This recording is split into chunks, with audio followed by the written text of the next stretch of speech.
Hello friends, आज के lecture में हम अकाउंटिंग इक्वेशन पढ़ेंगे। ठीक है। अभी तक मैंने, और ये किस बैच के लिए मैं कर रहा हूँ, ये कोई जेके एसएसबी में अकाउंट असिस्टेंट का जो पोस्ट निकला है उसके लिए मैं ये लेक्चर्स रिकॉर्ड कर रहा हूँ। इससे पहले मैंने आपको क्या बोला था कि आप मेरे चैनल पे जो 2 लेक्चर्स हैं उन क्लास 11th के लिए वो आप लोग देख लो। कौन सा मैंने बोला था?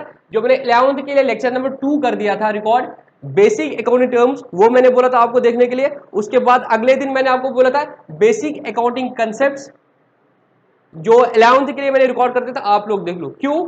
आपको भी अकाउंटेंसी जो सिलेबस है उसमें 11th क्लास को अगर आप अपने जहन में रहोगे तो उनको भी बेसिक ही पढ़ना होता है। ठीक है, क्योंकि वो मैंने 11th के लिए रिकॉर्डिंग कर दी थी, तो अलग से आपके लिए रिकॉर्डिंग करने की कोई जरूरत नहीं थी। उसमें भी मैंने वो सारी चीजें कवर कर दी थी जो आपके एग्जाम के लिए आएंगी। ठीक है, और वो बेस है अकाउंटिंग की, तभी मैंने आपको रिकमेंड कर दिया कि आप 2 वीडियोस देख लो। ठीक है, तो आज हम इन्हीं दो में जो हमने समझाया उसके बेस पे हम कंटिन्यू करके आज अकाउंटिंग इक्वेशन पढ़ेंगे, और कल से जितने भी लेक्चर्स आ जाएंगे पर्टिकुलरली आपके बैच के लिए आएंगे। तो मतलब आपको किसी और जगह से देखने की जरूरत नहीं है। सिर्फ मैंने 2 लेक्चर्स आपको बोला था, आप क्लास 11 तक का जो मेरा प्ले लिस्ट था वहां से देखो। हालांकि वो मैंने आपके लिए अलग से जो ये वाला प्ले लिस्ट बना दिया है इसमें भी डाल दिया था। ठीक है, एंड नाउ आई एज्यूम कि आपने वो 2 लेक्चर्स देख लिए, बेसिक अकाउंटिंग टर्म्स वाला लेक्चर और बेसिक अकाउंटिंग कंसेप्ट वाला लेक्चर। ठीक है, अगर आप नॉन कॉमर्स बैकग्राउंड से हो, मतलब आपने कॉमर्स नहीं पढ़ा आज तक, तो आई सजेस्ट कि आप पहले ये 2 लेक्चर्स अच्छे से देख लो, उसके बाद मेरा ये वाला लेक्चर देख लो, क्योंकि तभी आपको अच्छे से समझ आ जाएगा। क्योंकि इसी बेस पे मैं आज का लेक्चर कंटिन्यू कर रहा हूं, और इसी बेस पे आप फर्दर अकाउंटिंग करने वाले आने वाले लेक्चर भी बहुत इंपॉर्टेंट है। बट जरूरत इस बात की कि आप ये 2 लेक्चर्स को देखो अगर आप नॉन कॉमर्स बैकग्राउंड से हो। और अगर आप कॉमर्स बैकग्राउंड से हो, अगर आपको थोड़ी बहुत नॉलेज है अकाउंटिंग की, तो आप इन लेक्चर्स को छोड़ के डायरेक्टली आज का लेक्चर देख सकते हो। ठीक है, अब हम स्टार्ट करते हैं आज के लेक्चर में हमें क्या पढ़ना है। ठीक है, तुम्हारे टॉपिक में जो दिया है, सिलेबस में जो दिया है, एक टॉपिक अकाउंटिंग इक्वेशन के नाम पे बोला है इन्होंने कि अकाउंटिंग इक्वेशन के बारे में तुम्हें पता होना चाहिए। तो आपको इसके बारे में पूछा जाएगा। ठीक है, तो इसके लिए पहले हम बेस बनाएंगे, थोड़ा सा पीछे जाएंगे। अभी तक तुम लोगों ने क्या पढ़ा? अगर थोड़ा सा रिकॉल करेंगे, अभी तक तुम लोगों ने क्या पढ़ा? आपने ये सीख लिया कि अकाउंटिंग जो है, अकाउंटिंग कुछ नहीं है, अकाउंटिंग लैंग्वेज है। जिस तरह से मैथमेटिक्स एक लैंग्वेज है, इंग्लिश एक लैंग्वेज है, उसी तरह से अकाउंटेंसी एक लैंग्वेज है जो हमें बिजनेस, ये किसकी लैंग्वेज है? बिजनेस की लैंग्वेज है। ये अकाउंटिंग हमें क्या बोलती है? ये हमें फाइनेंशियल परफॉर्मेंस बोलती है बिजनेस की। फाइनेंशियल, रिकॉल करता हूं मैं, जस्ट थोड़ा सा बेस बना लेंगे, क्योंकि वो मैंने 11th 12th के लिए बना दिया था। तो आज थोड़ा सा ऐसे थोड़ा सा समराइज करके बताता हूँ, ताकि आप लोगों को एक फ्लो बन जाए, फिर मेरा एक इंटरेक्शन रहे आपके साथ कि हमने क्या कवर कर दिया है। आपको ऐसा ना लगे आपने कहीं और से वो 2 वीडियो देख रहे हो और यहाँ आप कुछ और देख रहे हो। ठीक है, तो उन 2 का थोड़ा सा रिकॉल करता हूँ। आपने पढ़ा था कि फाइनेंशियल परफॉर्मेंस हमें बताता है और फाइनेंशियल पोजीशन बताता है। ठीक है, जो भी अकाउंटिंग हम करेंगे उसके बाद हमें ये चीजें पता चलेगी कि हमारी फाइनेंशियल परफॉर्मेंस क्या रही है और फाइनेंशियल पोजीशन क्या रही है। फाइनेंशियल परफॉर्मेंस मतलब इस बिजनेस ने फायदा हुआ है या इसको लॉस हुआ है, वो होता है financial performance, how it has performed through out the year. और फाइनेंशियल पोजीशन मतलब क्या है? आज के दिन में इसकी पोजीशन कितनी है, इसके एसेट्स कितनी है, इसकी लायबिलिटीज कितनी है, इसको किससे पैसा लेना है, कितनों को पैसा देना है, तो इसकी पोजीशन क्या है। ठीक है, तो हमने बोला था इस लैंग्वेज को समझने, जिस तरह से इंग्लिश को समझने के लिए हमें वो वोकैबुलरी इंग्लिश की अच्छी होनी चाहिए, हमें अल्फाबेट्स आने चाहिए, हमें वर्ड्स आने चाहिए, हमें ग्रामर आना चाहिए। इसी तरह से अकाउंटेंसी लैंग्वेज समझने के लिए हमें क्या होना चाहिए? अकाउंटेंसी का जो वोकैबुलरी है वो आनी चाहिए, और अकाउंटेंसी का ग्रामर है वो आना चाहिए। तो पहले पहले लेक्चर में जो आपके लिए पहला लेक्चर था, हालांकि वो 11th के लिए लेक्चर नंबर 2 था, बेसिक अकाउंटेंट, वहां पे हमने क्या सीखा था? अकाउंटिंग की वोकैबुलरी हमने सीखी थी, वर्ड्स हमने सीख लिए थे। ठीक है, तो यहाँ पे हमने वोकैबुलरी सीखी थी। ठीक है, हमने डिफरेंट टर्म्स को पढ़ा था, उनका मीनिंग क्या होता है। जैसे इंग्लिश लैंग्वेज को तो हम पढ़ते हैं, दिस का मतलब क्या, मतलब बॉय का मतलब क्या होता है, इस का मतलब क्या होता है, इसके बाद फिर एक सेंटेंस बनाते हैं, दिस इज अ बॉय, और समझ आता है कि क्या बोलना चाहता है। इसी तरह से अकाउंटिंग हम लोग पहले वो टर्म्स सीख ली जो यहाँ पे यूज। तो यहाँ पे तुम लोगों ने जो कुछ टर्म्स है वो मैं यहाँ पे लिख लूंगा जो तुमने सीख ली। उसमें अगर नहीं सीखी है तो एक बार वो वीडियो देख लो, तुम्हें क्लियर हो जाएगा। ठीक है, तुम लोगों ने सीखा एसेट्स, सीखा कि नहीं सीखा? एसेट्स क्या होता है? एसेट, सर एसेट होता है, अगर एक बिजनेस है, ये एक बिजनेस है, ठीक है, इसमें जितनी भी चीजें हैं, इसमें जितनी भी चीजें हैं जो इस बिजनेस की है, जो इस बिजनेस की है, वो एसेट्स कहलाती है, वो एसेट्स कहलाते हैं। अगर मैं एग्जांपल बोलूंगा, सर ये जो शॉप है, अगर ये बिजनेस की है, अपनी शॉप है, तो सर ये शॉप इनकी एसेट है। Very good. और सर अगर यहां पे फर्नीचर रखा है, वो फर्नीचर एसेट है। Very good. और सर अगर यहाँ पे स्टॉक है जिसमें वो डील करते हैं, जिनको हम गुड्स बोलते हैं, वो गुड्स उनके लिए एसेट है। और सर अगर प्लांट एंड मशीनरी है, यहाँ पे अगर फैक्ट्री है, वहां पे मशीनरी है, तो वो भी क्या है, बिल्डिंग के एसेट्स है। ठीक है, the things which are owned by the business are called as assets of the business. ठीक है, हम भी बोलते हैं अपने लेमन लैंग्वेज में भी एसेट वर्ड यूज करते हैं। हम बोलते हैं ये हमारा एसेट है। हम बोलते हैं ना किसी इंसान के बारे में, एक ऑर्गेनाइजेशन बोलते हैं ही इज आवर एसेट, बोलते हैं ना, या हमारे इलाके में कोई अच्छा इंसान होता है, हम बोलते हैं ही इज आवर एसेट, ऐसा बोलते हैं। ये वूड कहते हैं एसेट मतलब क्या, वो चीज जिससे हमें फायदा हो जाए। Assets are the things which are owned by a entity from who the benefits are expected, है ना।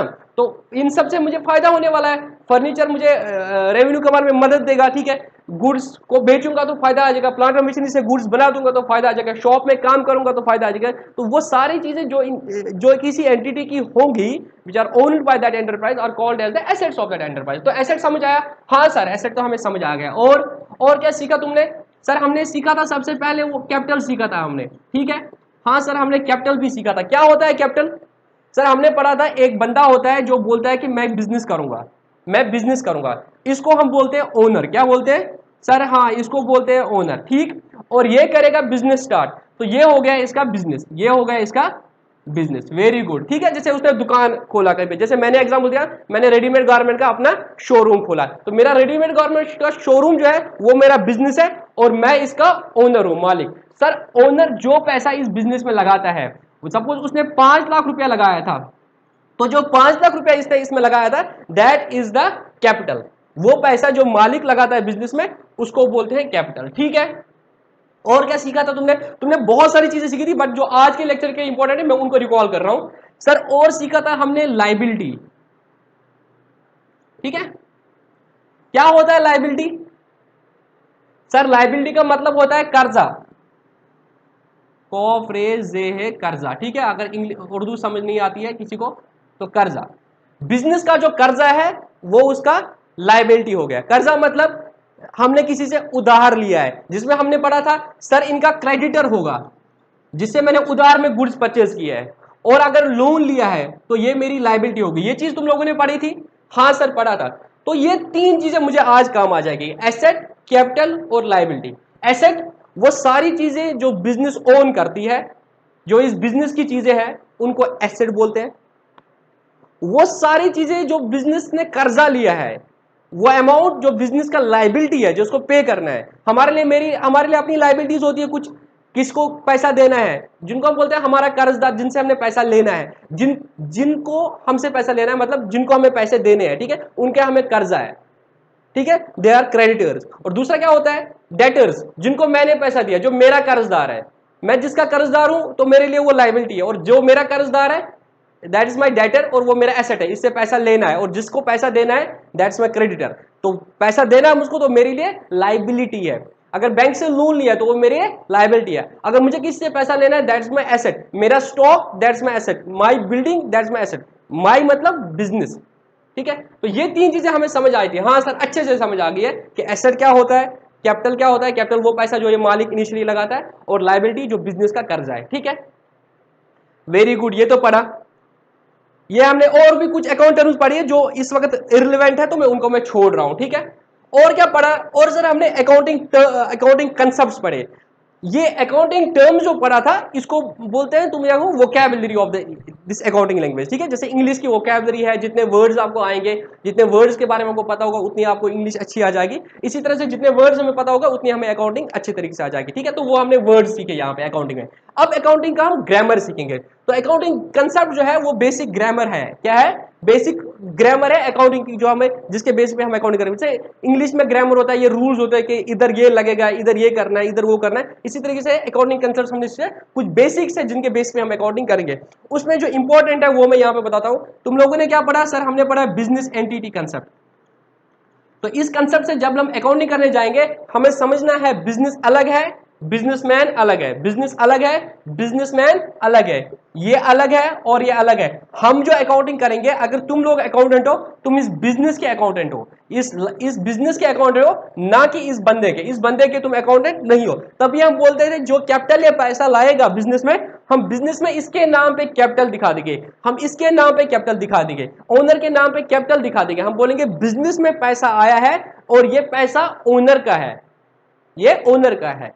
ठीक है, हम तो नहीं बोलते कि इसने तो कैश दे दिया, हम ये नहीं बोलते, हम बिजनेस के कंटेक्स्ट से देखते हैं, बिजनेस में कैश आ गया, किसने दे दिया, ओनर ने दे दिया, तो उसको हम कैपिटल बोलते थे। हम अकाउंटिंग करते थे बिजनेस की, तो बिजनेस एंटिटी कंसेप्ट बोलता है बिजनेस अलग है, बिजनेसमैन अलग है, ओनर अलग है, और जो बिजनेस है वो अलग है, और हम अकाउंटिंग बिजनेस की करेंगे। और कौन सा कंसेप्ट पढ़ा था सर? हमने तो बहुत कंसेप्ट पढ़े थे, पर यहां पे मैं सिर्फ रिलेवेंट बोलूंगा। सर हमने ये कंसेप्ट पढ़ा था पीरियोडिसिटी कंसेप्ट, हमने कंसेप्ट पढ़ा था गोइंग कंसर्न, ठीक है, वो तुम लोगों ने पढ़ लिए थे। गोइंग कंसर्न मतलब बिजनेस चलता रहेगा, हमें एक साल के बिजनेस नहीं करना है, बट हमें तो प्रॉफिट देखना है, हमें तो पोजीशन देखनी है, तो इसको हम साल वाइज बाइफरकेट करते हैं पीरियोडिसिटी कंसेप्ट की वजह से। ठीक है, गोइंग कंसर्न भी हो गया कि बिजनेस लाइफ टाइम के लिए रहेगा। ठीक है, और क्या पढ़ा था तुमने? ये हो गया। अब मैं ये सारा रब करता हूं यहां पे। अभी याद रखो तीन चीजें हमें समझनी है, एसेट, कैपिटल, लायबिलिटी, ठीक है, और बिजनेस एंटिटी कंसेप्ट।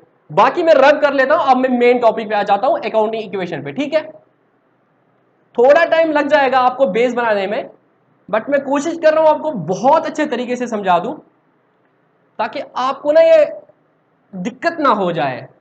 मैं समझ रहा हूं आप लोग कॉमर्स बैकग्राउंड से अगर होंगे तो कोई दिक्कत नहीं होगी, बट अगर आप नॉन कॉमर्स बैकग्राउंड से हो और आपको तो अकाउंटिंग करनी नहीं थी, जस्ट लाइक कि आप फिजिक्स पढ़ रहे हो और आप कॉमर्स बैकग्राउंड से थे, तो 2 साल का फिजिक्स मैंने आपको 15 दिन में पढ़ाना, दैट्स इम्पॉसिबल। बट हमारा चलो फिजिक्स कॉमर्स में अकाउंटेंसी उतना टिपिकल तो नहीं है जितना एक फिजिक्स होता है, बट स्टिल बात तो वही है ना, कि मतलब आप लोगों को भी 15 दिन में ही ये अकाउंटिंग समझ लेनी है। तो थोड़ा सा मैं स्लो जाऊंगा फिलहाल कुछ दिनों के लिए, फिर अच्छे से हम स्पीड पकड़ लेंगे और आपके रिलेवेंट पर, क्योंकि बेस इंपॉर्टेंट है तभी पढ़ेंगे। अब हम पढ़ेंगे अकाउंटिंग इक्वेशन में। ठीक है, तो अब मैं ना क्या करता हूं यहां पे, मैं एक ऐसा कर लेता हूं कुछ, आप सिर्फ देख लेना, सिर्फ आप कुछ नहीं करना। ठीक है, आप विजुअलाइज कर लो। मैं यहां पे कुछ लिख रहा हूं, ठीक है, मैं यहां पे कुछ लिख रहा हूं। तो मैंने किया काम, मैंने बोला कि जो भी मेरे एसेट्स है वो मैं इस तरफ रखूंगा, ये मैंने एसेट्स रख लिए, और इस तरफ से मैं लिखूंगा मेरी कैपिटल और मेरी लायबिलिटीज। मैं कैपिटल को और मैं अपनी लायबिलिटीज को इस तरफ रख रहा हूं। तुम लोग कुछ नहीं करो, सिर्फ जो मैं बोल रहा हूं उसको सुनो आराम से। एसेट्स को मैंने डब्बा बना दिया, मैंने लिस्ट बना दी कि मैंने देखना है बिजनेस में कितने एसेट्स है, बिजनेस में कितनी लायबिलिटीज है, और बिजनेस में कितनी कैपिटल है। ठीक है, वो मैंने यहां पे रखा। तो मैंने क्या किया, एक पेज लिया, उस पेज को मैंने 2 हिस्से कर दिए। एक तरफ से मैंने बोला एक पेज पे मैं रखूंगा कैपिटल और लायबिलिटीज, और दूसरी तरफ से मैं रखूंगा एसेट्स। बस यही करना है, हमें और कुछ नहीं करना है। ठीक है, लोड बिल्कुल नहीं लेना है, आपने हिसाब करना है बिजनेस का कि तुम्हारी पोजीशन क्या है, क्या हिसाब करना है कि हमारी पोजीशन क्या है आज के डेट में। तो अगर मैं एग्जांपल्स लेता हूं, हम देखेंगे उसका इंपैक्ट क्या आएगा। जब इस बंदे ने बिजनेस स्टार्ट कर दिया, जब इस बंदे ने बिजनेस स्टार्ट कर दिया था, तो इसने 5 लाख रुपया लाए थे। सर जब इसने 5 लाख रुपया लाए थे, इसने बिजनेस में 5 लाख रुपया लाए, तो इस बिजनेस में यहां पे कैशियर बैठा है, क्या बैठा है, कैशियर बैठा है। तो उसके पास इसने 5 लाख रुपया दे दिए। ठीक है, उसके पास 5 लाख रुपया दे दिए। तो ये बंदा बोलता है, ये जो अकाउंटेंट होता है, इसको अकाउंटिंग बिजनेस की करनी होती है, ये बोलता है 5 लाख रुपया ओनर ने दे दिए। तो इस 5 लाख को क्या बोलता है, जो ओनर ने दे दिया। सर ये 5 लाख जब ये देता है, तो वो बोलता है कि सर कैपिटल 5 लाख है। अब बिजनेस में क्या है, बिजनेस में 5 लाख की कैपिटल है और 5 लाख का कैश है, यही है। बिजनेस में क्या है, अब जब इस मालिक ने, तुमने अकाउंटिंग कर रहे ना, तो यहां पे देखो, इस मालिक ने 5 लाख रुपए किसको दे दिए, बिजनेस को दे दिए। जो ही कैशियर के पास आया, अकाउंटेंट के पास 5 लाख रुपया आया, you being an accountant you have to do the accounting what you are doing, जो मैंने पहले लेक्चर में बोला था, हालांकि तुम्हारे लिए मैंने उसको नहीं डाला था, वो तुम्हारे अकाउंटेंट वाले बैच के लिए 11th का जो पहला है वहां में बोला था अकाउंटिंग में सबसे पहला प्रोसेस क्या है, तुम आइडेंटिफाई करते हो ट्रांजैक्शन को, क्या करते हो, ट्रांजैक्शन पढ़ लिया लास्ट वाले लेक्चर में अकाउंटिंग डिटेल्स में, हाँ सर ट्रांजैक्शन कोई भी इवेंट जिसका फाइनेंशियल इंपैक्ट होता है उसको ट्रांजैक्शन बोलते हैं। तो यहां पे ये ट्रांजैक्शन होगी कि इस बंदे ने 5 लाख रुपया बिजनेस को दे दिए, तो this is a transaction of the business, कि बिजनेस में 5 लाख रुपया आ गया, किसने दे दिया, सर ये ओनर ने 5 लाख रुपया दे दिए, वेरी गुड। अब इससे क्या हो गया, बिजनेस में 5 लाख रुपया आ गया कैश, अकाउंटेंट के पास कैश आ गया 5 लाख रुपया, और अकाउंटेंट बोल रहा है कि ये कैश किसने दे दिया है, सर ये मालिक ने दे दिया। मालिक जो पैसा देता है उसको हम कैपिटल बोलते हैं। इसकी फिर वो अकाउंटिंग करता है, क्या करता है, इसकी वो अकाउंटिंग करता है। तो अकाउंटिंग जब वो करता है, वो हम आगे उसका जो नेक्स्ट लेक्चर आ जाएगा जर्नल, उसमें मतलब कल के लेक्चर में इसका रूल सीखेंगे। बट इसकी जो अकाउंटिंग होती है वो इस तरह से कुछ अकाउंटिंग करता है, वो अकाउंटिंग करता है cash account debit to capital account. क्यों करता है ऐसा, ये हम कल के लेक्चर में पढ़ेंगे, ठीक है, ये हम कल के लेक्चर में पढ़ेंगे। बट अगर तुम अभी देखोगे, सपोज अभी हम अकाउंटिंग नहीं करेंगे, अभी देखेंगे ये कैश बिजनेस के लिए अब एसेट है, बिजनेस के लिए ये 5 लाख रुपए एसेट है ना, कैश क्या है, एसेट है बिजनेस का, ये 5 लाख रुपया बिजनेस का है। अब देखो अब क्या है, ये बिजनेस ने, कैशियर के पास 5 लाख रुपया है, ठीक है। मैं स्लो जा रहा हूं इस एजम्पशन के साथ कि कुछ लोग हैं जो पहली बार अकाउंटेंसी पढ़ रहे हैं और वो समझना चाहते हैं। अगर कुछ लोग कॉमर्स बैकग्राउंड से और उनको ये लग रहा है कि सर समझ आ गया, आगे बढ़ो, please bear with me for few days, ठीक है, जब तक मैं थोड़ा, मुझे अपने पास कॉन्फिडेंस मिलेगा कि मैं अपने अंदर से वो सारा कुछ समझा पाया हूं अपने बच्चों को, उन सबको भी जो कॉमर्स बैकग्राउंड से नहीं है, ठीक है। तो अब बिजनेस में देखो क्या हुआ, बिजनेस में 5 लाख का कैश आ गया, ठीक है। अब बिजनेस के कंटेक्स्ट में देखोगे, अगर तुम बिजनेस में अकाउंटिंग टर्म्स को याद करोगे, अब बिजनेस में कैश है 5 लाख का, तो आप बोलोगे कैश, कैश क्या है, कैश एसेट है बिजनेस का, क्योंकि ये 5 लाख रुपया बिजनेस का है, क्योंकि अब बिजनेस का है ना, किसने दिया वो अलग बात है, ओनर का है। अब हमने बोला ओनर अलग है, बिजनेस अलग है। बिजनेस ने बोला ठीक है, I acknowledge your 5 lakh rupees and I am consider it as a debt to you, you being my owner, so I'm considering it as a capital of yours in the business, but अब इस 5 लाख में मेरा हक है, तुम्हारा owner का हक नहीं है, तुम्हारा हक नहीं है, ये अब बिजनेस का हक है, बिजनेस इसके कुछ यूज करेंगे, बट ये एसेट ऑफ द बिजनेस है। तो 5 लाख रुपया कैश आया, मैं यहां पे लिख लेता हूं, बिजनेस की आज की डेट में क्या है, 5 लाख रुपया कैश है, और सर बिजनेस की कैपिटल है 5 लाख रुपया, वेरी गुड। कुछ एनालाइज कर दिया यहां पे, सर हाँ हमने एनालाइज कर दिया कि बिजनेस में एसेट्स 5 लाख के है एज ऑफ नाउ, और बिजनेस में ये पैसा कहां से आया है, ये मालिक ने पैसा लगा दिया है, और बिजनेस की कैपिटल 5 लाख है। अब मैं ऊपर रब कर रहा हूं, तो मुझे क्योंकि आगे आगे चेंज करना है, मैं लिखूंगा जो जो यहां पे मुझे समझ आएगा। तो एग्जाम्पल नंबर 1 में हमें समझ आया कि कैपिटल 5 लाख है, एल मीन्स लैख, और यहां पे मेरे पास कैश 5 लाख है, ठीक है, जो कि कैश मेरा एसेट है। अब क्या हो गया, एग्जाम्पल नंबर 2 में मैंने क्या किया काम, मैंने इस 5 लाख में से, मतलब बिजनेस ने, अब बिजनेस की बात करेंगे, बिजनेस ने काम क्या किया, इस 5 लाख में से 2 लाख रुपया उठा दिए, 2 लाख रुपया उठा के वो मार्केट में चला गया, मार्केट में गए जाएगा ओनर ही, बट अकाउंटिंग में बिजनेस करेंगे। 2 लाख रुपया वो उठा के चला गया, और उसने माल खरीदा, गुड्स खरीदे 3 लाख के, 3 लाख के इसने गुड्स परचेज कर दिए, और इसने कैश कितना दिया, इसने कैश दे दिया 2 लाख। उस बंदे को बोला भाई तू मुझे काम स्टार्ट करना है, तो तू मुझे 3 लाख का माल दे दे। बट अब वो जान पहचान वाला भी था, तो उसने 3 लाख के बदले 2 लाख लिए, और 1 लाख रुपया बोल दिया कि 1 लाख रुपया अब तेरा कर्जा है। तो 1 लाख रुपया उधार ले लिया, जिससे मैं उधार लूंगा वो मेरा क्या रहेगा, अकाउंट टर्म्स को याद करो, जिससे मैं उधार में अपने गुड्स परचेज करूंगा वो मेरा क्या रहेगा, क्रेडिटर रहेगा। वेरी गुड, हाँ सर। सर अब इसने क्या किया सर, 2 लाख रुपया कैश निकाल दिया बिजनेस से। जब 2 लाख रुपया जाएगा, अब मुझे बताओ एग्जाम्पल नंबर 2 में क्या रहेगा, सर एग्जाम्पल नंबर 2 में अब कैश 3 लाख रुपया बचेगा। क्यों 3 लाख बचेगा, हाँ सर 3 लाख बचेगा। 5 लाख थे, 5 लाख में से 2 लाख रुपया इसने क्या किया, 5 लाख में से 2 लाख रुपया इसने क्या कर दिया, वो इसने उस दुकानदार को दे दिया, जिससे इसने 3 लाख का माल परचेज किया। अब हमारे पास क्या होगा, अब हमारे पास गुड्स होंगे यहाँ पे जिसको हम स्टॉक भी बोलते हैं। अब हमारे पास स्टॉक होगा 3 लाख का, ठीक है, और होगा कुछ, सर कैपिटल तो 5 लाख ही है, और सर हमारा एक क्रेडिटर होगा जो मेरी लाइबिलिटी है, क्रेडिटर मेरी लाइबिलिटी है, तो मैं क्रेडिटर को लिखूंगा यहाँ पे, मेरा क्रेडिटर 1 लाख का है, ठीक है।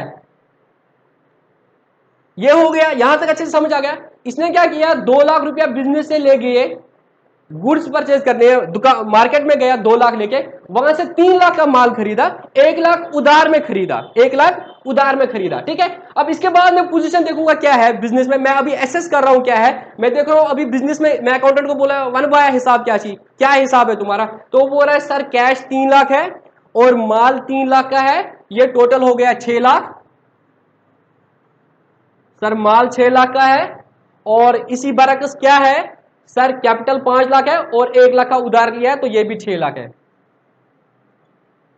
तो अब सेकंड एग्जांपल में क्या है, सेकंड एग्जांपल में देखा हमने, जब सेकंड एग्जांपल में हमने बैलेंस शीट बनाने की, हमने अपनी फाइनेंशियल पोजीशन देखने की कोशिश की, तो उसमें हमें पता चला, सेकंड पोजीशन में हमें पता चला हमारी कैपिटल 5 लाख है और हमारे क्रेडिटर 1 लाख है, ये टोटल हो गया 6 लाख, और हमारे पास कैश 3 लाख है और हमारे पास गुड्स 3 लाख है, ये टोटल हो गया 6 लाख। ये हमें सेकंड एग्जांपल से पता चला।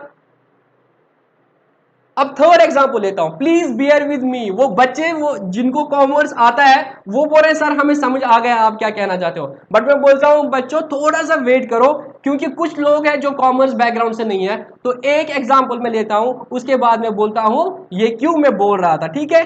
बोर मत हो जाओ प्लीज, हाँ बस 1 मिनट मुझे दे दो, अब 5 मिनट मुझे टोटल दो। अब क्या हो गया सर, अब इसने क्या किया, इसने क्या कर दिया सर, इसने ना और 1 लाख रुपया खर्चा कर दिया, इसने 1 लाख का फर्नीचर बना दिया। क्या कर दिया, फर्नीचर लाया दुकान के लिए, अब रखना है ना माल वाल कहीं रखना है, तो इसने अलमीरा वो सब कुछ बना दिया, उस फर्नीचर पे इसको 1 लाख रुपया खर्चा हो गया।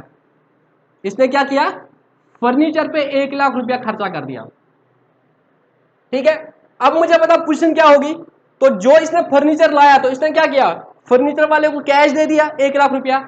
अब बिजनेस में क्या होगा, एग्जाम्पल नंबर थर्ड में क्या होगा, सर एग्जाम्पल नंबर थर्ड में क्या होगा, ये कैश अब 3 लाख नहीं रहेगा, कैश लाख अब 2 लाख रुपया, क्योंकि इसमें भी 1 लाख रुपया इसने फर्नीचर के लिए दिया, बट हमारे पास एक और एसेट आएगा फर्नीचर, और वो फर्नीचर आएगा हमारे पास 1 लाख का। अब हमारी अब फाइनेंशियल पोजीशन देखी जाएगी बिजनेस की, तो इस तरह से हो जाएगी, हमारा कैश 2 लाख का रहेगा, हमारे जो गुड्स है जो हमारा स्टॉक है वो 3 लाख का है, और हमारे पास फर्नीचर 1 लाख का है, तो 2 लाख और 3 लाख 5 लाख, 5 लाख और 1 6 लाख, और यहां से लाइबिलिटी से कोई भी चेंज हुआ, कुछ भी चेंज नहीं हुआ, कैपिटल 5 लाख है और क्रेडिटर 1 लाख है। तो एग्जाम्पल नंबर 3 में मैं देखूंगा, एग्जाम्पल नंबर 3 में क्या है, कैपिटल 5 लाख है, क्रेडिटर 1 लाख है, टोटल 6 लाख हुआ, और एसेट साइड से मेरा कैश अब 2 लाख है, मेरा गुड्स जो है वो 3 लाख के है, और मेरा फर्नीचर जो है वो 1 लाख है, तो टोटल 6 लाख है। ये एसेट्स है, ये कैपिटल प्लस लाइबिलिटीज है। तो अगर तुम एनालाइज करोगे from these 3 examples, we arrived at a conclusion that at any given point of time, if we look at the financial position of the company, of the business, financial position of the business, it will be that assets will be equal to, always equal to capital plus liabilities. ये समझ आया हमें, हमने prove कर दिया। Equation number 1 में capital 5 lakh, liabilities 0, assets 5 lakh, proved. Example number 2, capital 5 lakh, liabilities 1 lakh, assets 6 lakh, proved. Example number 3, capital 5 lakh, liabilities 1 lakh, assets 6 lakh. बस इसी चीज को कि हमेशा बिजनेस में जो एसेट्स है वो इक्विवेलेंट होंगे कैपिटल प्लस लायबिलिटीज, इसको बोलते हैं अकाउंटिंग इक्वेशन। क्या बोलते हैं इसको, अकाउंटिंग इक्वेशन। कुछ मुश्किल था? नहीं सर, ये तो बहुत आसान था। बट मैंने क्या कोशिश किया, मैंने आपको बेस बनाने की कोशिश की। पहले मैंने आपको बता दिया कि हमने सीखा कैपिटल क्या है, हमने सीखा लायबिलिटी क्या है, और हमने सीखा एसेट क्या है। फिर हमने देखा एग्जाम्पल लेके कि उसने काम कर दिया तो पोजीशन क्या रहेगी, और किसी भी नतीजे पे हम पहुंचे, लास्ट में हम क्रक्स यही निकला कि हमेशा क्या होगा, कैपिटल प्लस लायबिलिटीज बराबर होंगे एसेट्स के।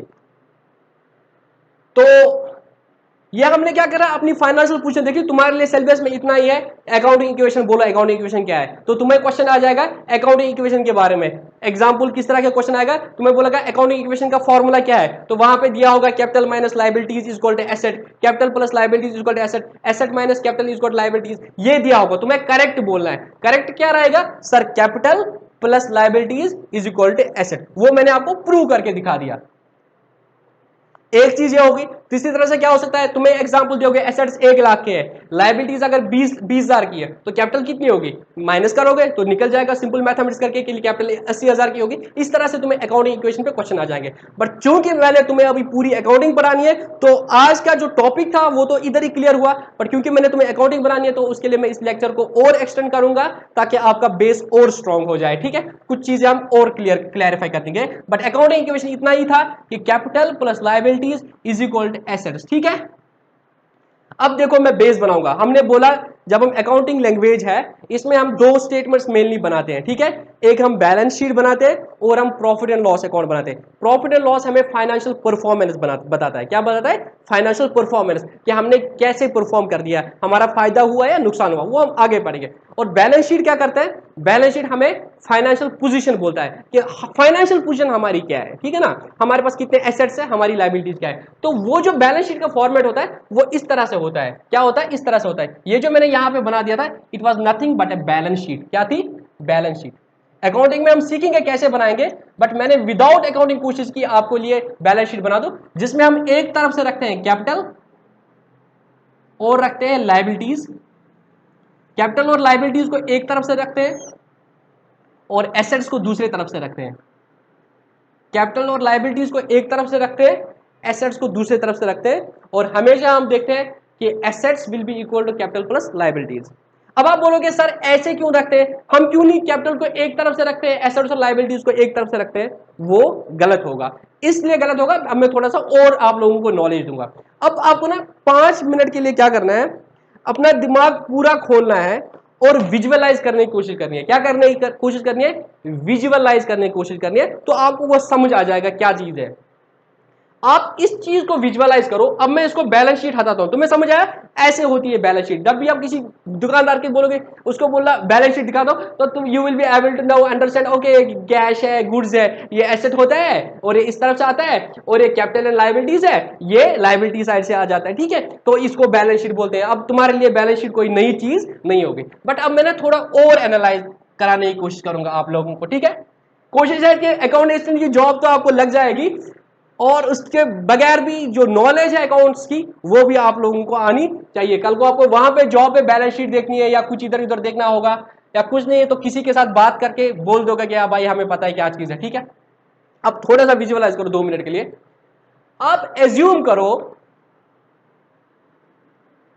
कैसे समझा दूं मैं आपको, ये बिजनेस है, बिजनेस में पैसा चाहिए काम करने के लिए। हाँ सर, बिजनेस का मॉडल, किसी भी बिजनेस का मॉडल क्या रहेगा, बिजनेस में फंडिंग हो जाएगी, बिजनेस में पैसा लगेगा, उस पैसे के बेसिस पे काम किया जाएगा और कमा के दिया जाएगा उस बिजनेस से।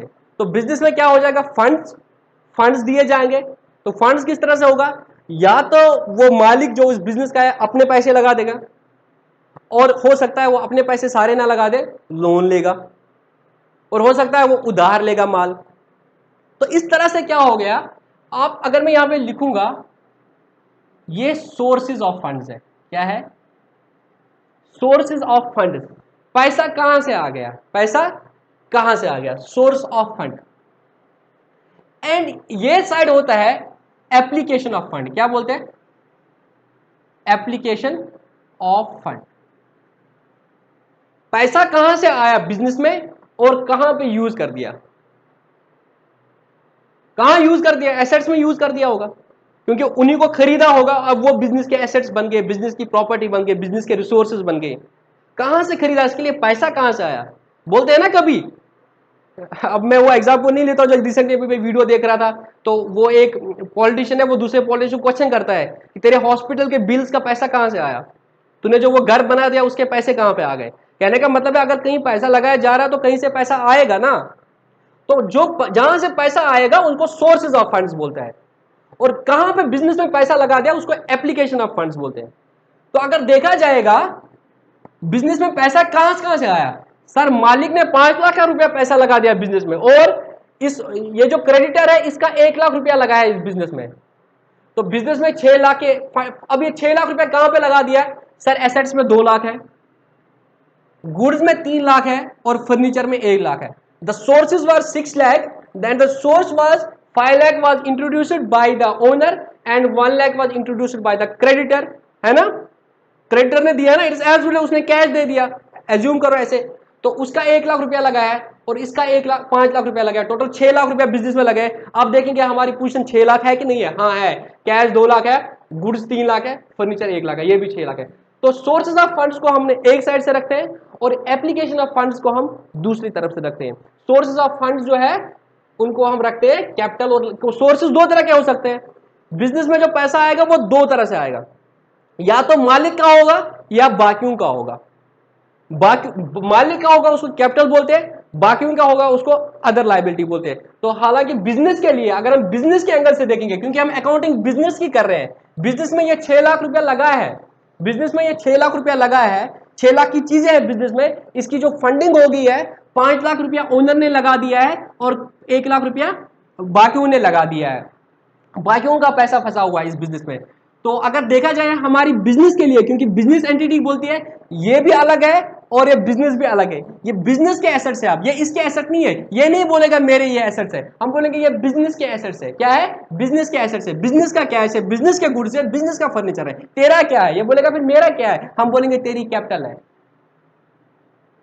तो हम बिजनेस के लिए बोलते हैं कि ये मालिक का पैसा, इसको कैपिटल बोलते हैं, और हम वो दिखाते हैं इसको लायबिलिटी साइड में, लायबिलिटी साइड में दिखाते हैं। तो अब अगर मैं बोलूंगा इसको हटाता हूं, इसको हम बोलते हैं एक तरफ से एसेट्स रखते हैं, दूसरी तरफ से लायबिलिटीज रखते हैं, और कैपिटल जो है, कैपिटल को हम बोलते हैं इट इज इंटरनल लायबिलिटी, और बाकी जो लायबिलिटीज है चाहे वो क्रेडिटर है या वो बैंक लोन है उसको बोलते हैं एक्सटर्नल लायबिलिटी। क्या बोलते हैं सर, उसको बोलते हैं एक्सटर्नल लायबिलिटी। समझ आई बात, हाँ सर बहुत अच्छे तरीके से समझ आई। ये बिजनेस के सारे एसेट्स हैं, मालिक का पैसा उसको हम कैपिटल के नाम से लिखते हैं, बट हम बिजनेस के लिए क्या करते हैं, एक तरफ से एसेट्स रखते हैं, दूसरे से लायबिलिटी रखते हैं। मालिक का जो पैसा है उसको भी बिजनेस के लिए लायबिलिटी बोलते हैं, बट हम बोलते हैं कि ये इंटरनल लायबिलिटी है, ये अपने ही मालिक को देनी है, और बाकी पैसा आउटसाइडर का है उनको एक्सटर्नल लायबिलिटी बोलते हैं। और इस तरह से रखते हैं हम बिजनेस में, एक तरफ से एसेट रखते हैं, एक तरफ से लायबिलिटी रखते हैं। तो यहां से पैसा आता है, यहां पे पैसा यूज होता है, और इसको बोलते हैं बैलेंस शीट। तो कोई भी बैलेंस शीट देखो तो आपको इस तरफ से मिलेगा, एक तरफ से एसेट्स, दूसरी तरफ से लायबिलिटीज। लायबिलिटीज में तुम्हें मालिक का पैसा, बाकियों का पैसा, और यहाँ पे एसेट्स आएंगे, वो हमेशा बराबर होगा। तो this is the accounting equation, capital plus liabilities will be equal to assets. ठीक है, इसके बेस पे अब तुम्हें न्यूमेरिकल्स हो जाएगा, वो तुम लोग करो। कल के लेक्चर में हम इसको और से आगे लेंगे, जो मैंने वो एंट्री बोली थी cash account debit to capital हो जाएगा, उसके रूल्स पढ़ेंगे कि ये डेबिट क्रेडिट क्या होता है, किस तरह से अकाउंटिंग करते हैं, वो कल के लेक्चर में करेंगे। आज के लेक्चर में इतना ही करेंगे, सी यू टुमारो। ठीक है, टिल देन अल्लाह हाफिज।